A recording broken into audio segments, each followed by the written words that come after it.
Nagbigay ng reaksyon ang ina ni Charis Pempenco na si Mami Raquel matapos na mag-perform ang SB19 member na si Stel ng All By Myself sa ginawang concert dito sa Manila ni David Foster. Kung ating matatandaan ay madalas noon na si Charis Pempenco ang kasama ni Foster sa tuwing may concert ito.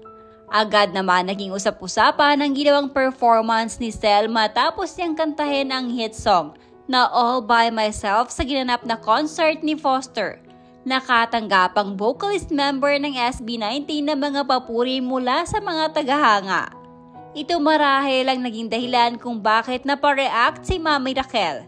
Sa nangyaring performance ni Stel, pinuri naman niya si Stel, ngunit ayon kay Mami Raquel wala pa din umanong makakatalo sa performance ng kanyang anak na si Charis na ngayon ay mas kilalang Jake Cyrus.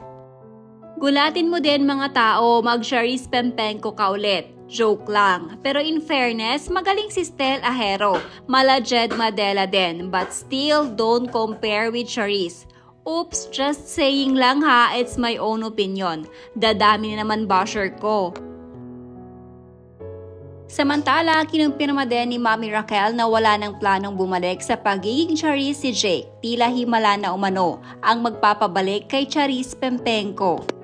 Real talk po para sa kumakalat na news about babalik na ang dating Charis.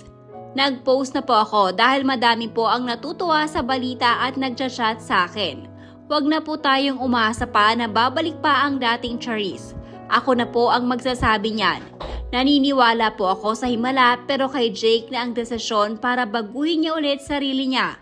Pero sa aking palagay at sa binitawan ng salita ni Jake, patay na daw po si Charis Pempenco. Pero huwag niyo daw pong kalimutan ang nagawa niya bilang Charis sa puso, isipan at sa bayan natin. Kung papala rin po, hintayin niyo na lang na magkaroon ulit ako ng baby Charis para i-develop ulit. Kaya lang huwag umasa dahil masasaktan lang tayo lagi. Sana po clear na sa atin lahat, yung mga maglalabas po ng ganyang balita gusto ko lang pong dumami ang views nila. Hanggat di nyo naririnig sa bibig mismo ni Jake huwag po tayong maniwala.